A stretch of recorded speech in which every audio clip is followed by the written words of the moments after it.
नमस्कार, पेश है खबरें रफ्तार से। ब्रिटेन को पीछे छोड़कर भारत दुनिया की 5वीं सबसे बड़ी अर्थव्यवस्था बन गया है, जिसको लेकर प्रधानमंत्री नरेंद्र मोदी ने खुशी जाहिर की। उन्होंने कहा कि ब्रिटेन को पछाड़कर भारत के दुनिया की 5वीं सबसे बड़ी अर्थव्यवस्था बनने की खुशी विशेष है, क्योंकि देश ने उसको पीछे छोड़ा है जिसने यहाँ 250 वर्ष तक हुकूमत की। सीबीआई ने दिल्ली के उप मुख्यमंत्री मनीष सिसोदिया के आरोपों को किया खारिज। दरअसल सिसोदिया ने दावा किया था कि सीबीआई के उप कानूनी सलाहकार ने इसलिए आत्महत्या कर ली क्योंकि उन पर उन्हें मामले में फंसाने का दबाव था, जिस पर सीबीआई ने कहा कि उप कानूनी सलाहकार दिल्ली आबकारी घोटाले की जांच से किसी भी तरह से जुड़े नहीं थे। शिक्षक दिवस के मौके पर प्रधानमंत्री नरेंद्र मोदी ने बड़ा ऐलान किया। उन्होंने कहा कि देश भर में प्रधानमंत्री स्कूल फॉर राइजिंग इंडिया योजना के तहत 14,500 स्कूलों का विकास होगा। ये मॉडल स्कूल बनेंगे जो राष्ट्रीय शिक्षा नीति की पूरी भावना को समाहित करेंगे। इन स्कूल में शिक्षा प्रदान करने का एक आधुनिक, परिवर्तनकारी और समग्र तरीका होगा।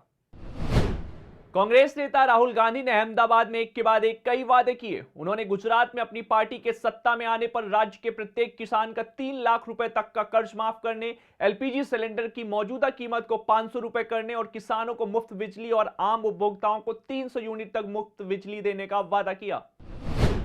कांग्रेस के राज्यसभा सदस्य प्रमोद तिवारी ने गांधी परिवार में से किसी को पार्टी का अध्यक्ष बनाए जाने का समर्थन किया। उन्होंने कहा कि कांग्रेस अध्यक्ष गांधी परिवार से नहीं होने पर पार्टी में विखंडन होता है। उन्होंने कहा, कांग्रेस का नेतृत्व गांधी परिवार को ही करना चाहिए, यह मेरी इच्छा है। मैं कांग्रेस जनों की बात नहीं कर रहा, यह मेरी अपनी इच्छा है। बिहार के पूर्व मंत्री कार्तिकेय सिंह की मुश्किलें कम होने का नाम नहीं ले रही हैं। नीतीश मंत्रिमंडल से बाहर होने के बाद से महागठबंधन के विधायक कार्तिकेय सिंह अंडरग्राउंड हो गए और उनकी अग्रिम जमानत खारिज होने के बाद से बिहार पुलिस उनकी तलाश में जुटी हुई है, लेकिन पूर्व मंत्री मिल नहीं रहे।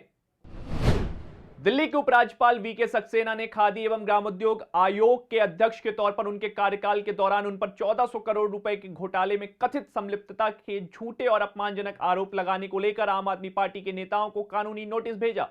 यह नोटिस आतिशी, दुर्गेश पाठक, सौरभ भारद्वाज, संजय सिंह और जैस्मीन शाह सहित आम आदमी पार्टी के अन्य नेताओं को भेजा गया है। ब्रिटेन की विदेश मंत्री लिज ट्रस ने भारतीय मूल के पूर्व वित्त मंत्री ऋषि सुनक को कंजरवेटिव पार्टी नेतृत्व के मुकाबले में हराया और अब वह प्रधानमंत्री के तौर पर बोरिस जॉनसन का स्थान लेंगी। लिज ट्रस ब्रिटेन की तीसरी महिला प्रधानमंत्री होंगी। चुनाव में 82.6% वोटिंग हुई, जिसमें ऋषि सुनक को 60,399 वोट जबकि लिज ट्रस को 81,326 वोट मिले। वाणिज्यिक वाहन उद्योग में 2 साल की मंदी के बाद चालू वित्त वर्ष के दौरान अच्छे प्रदर्शन की उम्मीद है। टाटा मोटर्स ने यह अनुमान जताते हुए कहा कि वाणिज्यिक वाहन उद्योग के सभी खंडों में मांग तेज है। टाटा मोटर्स के कार्यकारी निदेशक गिरीश बाख ने बताया कि खपत में भी लगातार वृद्धि देखी जा रही है, इस कारण अच्छी मांग की स्थिति बन रही है। भारत को पाकिस्तान के खिलाफ मिली हार के बाद तेज गेंदबाज अर्शदीप सिंह को जम कंट्रोल किया गया और तो और उनके विकिपीडिया पेज के साथ छेड़छाड़ करते हुए उन्हें खालिस्तानी संगठन से जोड़ दिया गया। हालांकि भारत सरकार ने तत्काल प्रभाव से कार्रवाई करते हुए विकिपीडिया को नोटिस भेजा है।